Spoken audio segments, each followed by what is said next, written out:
So the last addition reaction we're going to do for alkenes, and we'll use ethene as our first example, is that alkenes can add to each other to make polymers. So here we have ethene at high temperature, high pressure, in the presence of peroxides, which I'll come to in a minute, making this so-called addition polymer. What's happened is that we've just added lots of ethenes together, keeping the single bond between the carbons, but using those extra electrons that were in the pi clouds to make extra carbon-carbon bonds. So if this just keeps going on and on and on, but here is one ethene residue, carbon going to a carbon, each carbon's got two hydrogens on it, but now instead of that second bond, you've got this carbon bonds to another carbon, this carbon bonds to another carbon, so there's one ethene residue, another ethene residue, another ethene residue, another ethene residue, and so forth.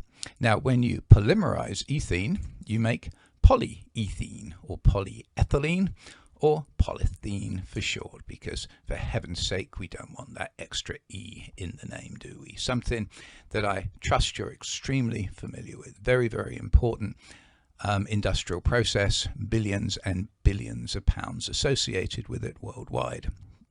Now I mentioned ester peroxides. Any time that you see peroxides associated with a reaction, especially at a high temperature or in the presence of light, you're going to know it's a free radical mechanism.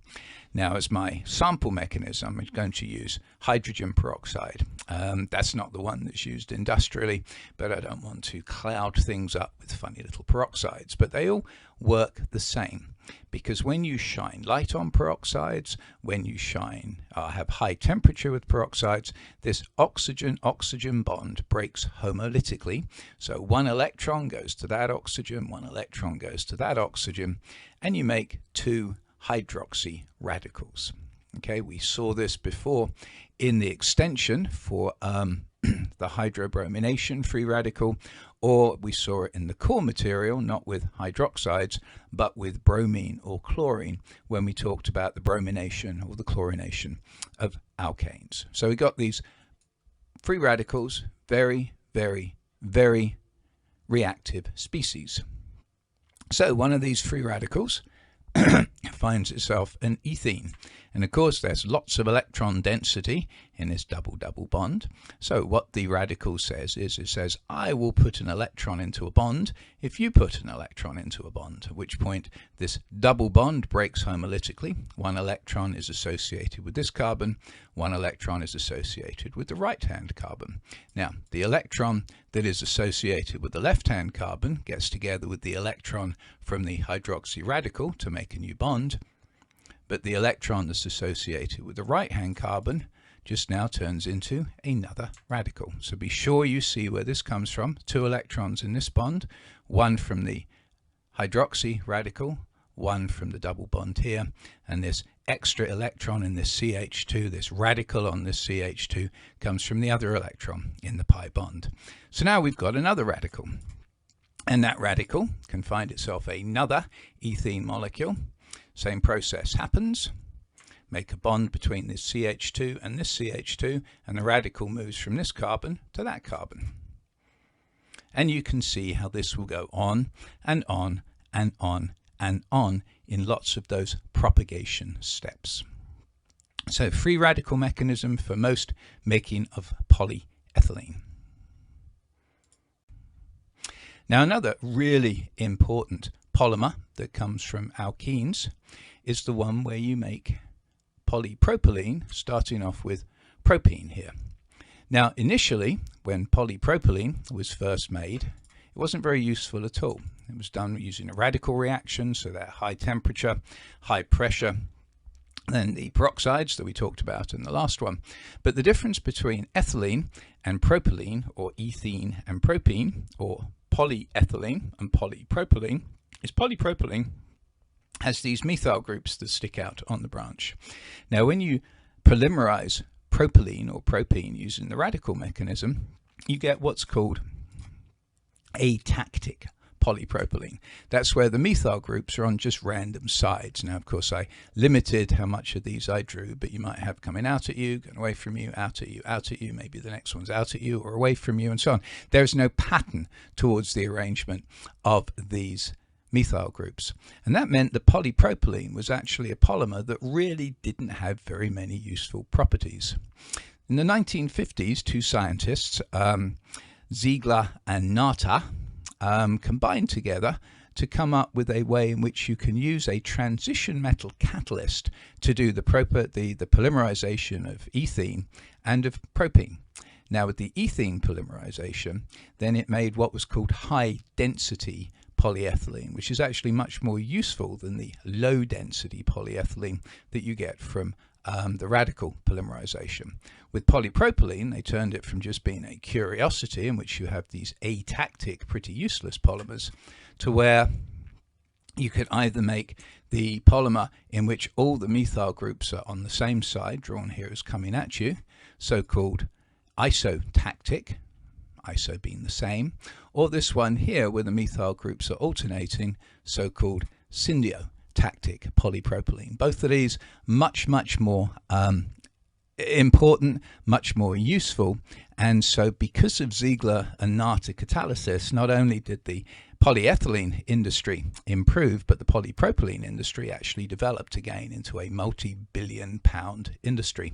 I'll talk a little bit more about Ziegler and Natta in a future extension topic.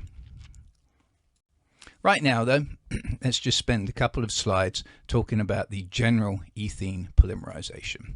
So we're going to start off with talking about alkenes in which there is one non-hydrogen on there. So, of course, we've already talked about propene making polypropylene, in which R1 is a methyl group. But you can have fun ones.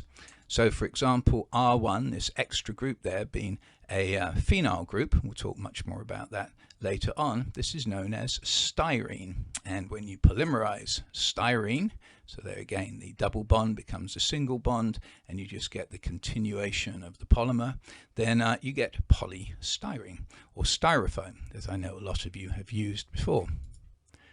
If we use this substance here called vinyl chloride, vinyl is the old word for a carbon-carbon double bond, and vinyl chloride is a carbon-carbon double bond that has a chloride stuck to it, so you can see that in green. Well, now when we polymerize that, again we keep the carbon-carbon single bond, but every other carbon has got a chlorine on it, and so this is called polyvinyl chloride or PVC. Again, something I trust you have heard about. And notice as we're doing this what the pattern is. Okay, you have the two carbons that are in the polymer, so they're in the original alkene. There's the two carbons there that are on the alkene, and you just look at the polymer to get the structure based on what the structure was of the original alkene. So here, carbon with two hydrogens, carbon with two hydrogens, carbon with a chlorine and a hydrogen. Down here, carbon with two hydrogens, carbon with a hydrogen and a phenyl group, carbon with two hydrogens, carbon with a hydrogen and a phenyl group. One more of this class, acrylonitrile, which I know you've heard of as this is artificial wood.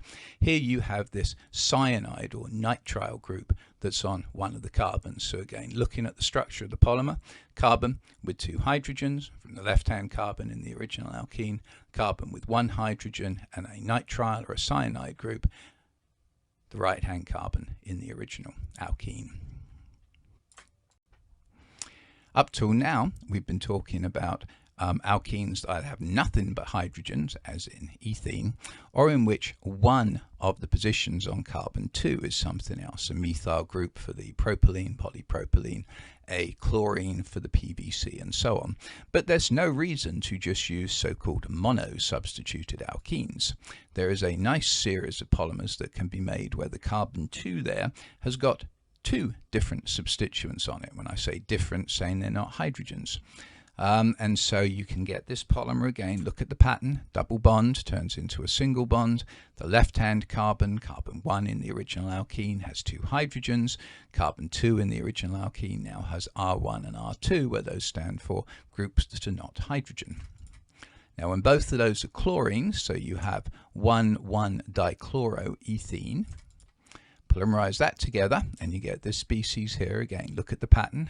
Left-hand carbon, two hydrogens, right-hand carbon, two chlorines. This is saran, which is a very thin but strong plastic film used for wrapping up food and so forth. Both of them are methyl groups. This is called 2-methylpropene. Again, let's count it. Carbon 1, carbon 2, carbon 3. There's the 2-methyl group. As far as we're concerned with the polymerization, though, left-hand carbon in the polymer has got 2 hydrogens. Right hand has got 2 methyl groups. This is called polyisobutylene. Wonderful old name, so you can see why I want you to know the names. Bute was called bute because it had 1, 2, 3, 4 carbons. Ylene was the old suffix for an alkene, so this is butylene. And butylene itself would have just been 1-butene or but-1-ene, so this is an isomer of it, so that's why it's isobutylene. Of course, polymerize it.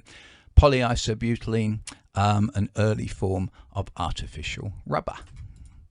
Another one in which you've got different groups here on carbon to a methyl group, and then this ester group that of course you don't know anything about esters. This is called methyl methacrylate, or MMA. When you bring it together, it's polymethyl methacrylate, otherwise known as plexiglass or lucite. And as the last example, just one that I know you've heard of, in which every single atom bonded to the original alkene is not hydrogen. In this case, it's fluorine. So this is the tetrafluoroethene, which when you polymerize it, now predict what that's going to look like. You're going to have carbon-carbon bonds, but each carbon's going to have 2 fluorines on it.